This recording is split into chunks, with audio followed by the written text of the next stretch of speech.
నేను మీకు ఒక శక్తివంతమైన ఉదాహరణ ఇస్తాను. త్వరలోనే హోలీ పండుగ వస్తుంది కదా. హోలీకి ఒకరోజు ముందు మనం ఆచరించే ఆచారం హోలికా దహన్. ఈ ఆచారంలో భాగంగా మనం కర్రలన్నింటినీ సేకరించి వాటిని నెయ్యితో నానబెట్టి పూజ చేసిన తర్వాత ఒక టార్చు పట్టుకుని నిప్పు పెడతాం. అగ్ని పూర్తిగా మంటల్లో మునిగిపోయి టార్చ్ ఎగరడం ప్రారంభించిన వెంటనే మీరు మీ చేతిలో ఉన్న ఆ టార్చ్ని కూడా ఆ అగ్నిలో వేసి బూడిద చేస్తారు. అవును, మీరు దానిని ప్రత్యేకంగా కాపాడరు కదా. అదేవిధంగా ఈ టార్చ్ అనేది అందరి మతాన్ని సూచిస్తుంది, కానీ ఆ మంటల జ్వాలలు నిరాకారమైన చైతన్యాన్ని సూచిస్తాయి. ఆ నిరాకారమైన చైతన్యం దాని శిఖరాగ్రానికి చేరుకున్నప్పుడు ఈ మతం అందులో కాలిపోవాలి. లేకపోతే మీరు టార్చ్ను పట్టుకుని ఊగుతూ ఉంటే ఆ మంటలు మిమ్మల్ని కాలివేస్తాయి. ఎంత గొప్ప దృఢత్వం! అందుకే బహుశా శ్రీకృష్ణుడు భగవద్గీత 18వ అధ్యాయంలో ఆ చివరి ఘట్టానికి చేరుకున్న తర్వాత సర్వధర్మాన్ పరిత్యజ్య మాం ఏకం శరణం వ్రజ అహం త్వా సర్వపాపేభ్యో మోక్షయిష్యామి మా శుచః అని అంటాడు. అంటే అన్ని మతాలను వదిలివేసి నా పాదాల దగ్గరికి రా అని.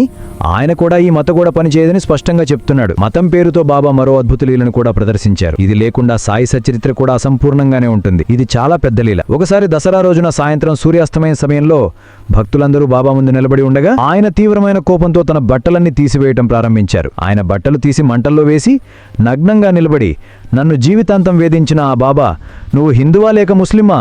ఇప్పుడు వచ్చి నేను హిందువునా లేక ముస్లిమా అని చూడండి అని బిగ్గరగా అంటారు. పూర్తిగా నగ్నంగా నిలబడి బాబా ఈ మాటలంటారు. 42వ అధ్యాయంలో ఉన్న ఈ లీలలో ఆయన నేను హిందువునా లేదా ముస్లింనా అని చూడు అని మాత్రమే అంటారు. అక్కడ ద్వారకామాయలో దాదాపు 50 నుండి 100 మంది భక్తులున్నారు. వారు ఏమి చూసి ఉండారు? ఆయన సుంతి చేయించుకున్నారా లేదా అనేది స్పష్టంగా చూసి ఉండాలి. ఈ విషయం మీకు కూడా అర్థమైంది. బాబా సుంతి చేయించుకున్నట్లుగా చూపిస్తే తాను ముస్లిం అని నిరూపించుకున్నట్లవుతుంది.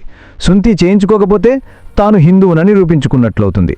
రెండు విధాలుగా చూసినా ఆయన జీవితాంతం బోధించిన సబ్కా మాలిక్ ఏక్, అల్లా మాలిక్, ప్రతి మతం ఒకటే, అన్ని మతాలను సమానంగా చూడండి అనే బోధనలన్నీ సున్నాలవుతాయి. అందుకే సాయి సచరిత్రలో ఈ అధ్యాయం ఒక ప్రశ్నతో ముగుస్తుంది. మీరు ఇప్పుడు ఫలితం గురించి ఆలోచిస్తున్నారని బాబా చెప్పారు, కానీ ఫలితం ఉండదు, ఫలితం లేదు. సాయి సచరిత్ర అలాంటిది. కాబట్టి ఆయన ఏమి చెప్పదలుచుకున్నారో మనం ఇప్పుడు లోతుగా ఆలోచించాలి.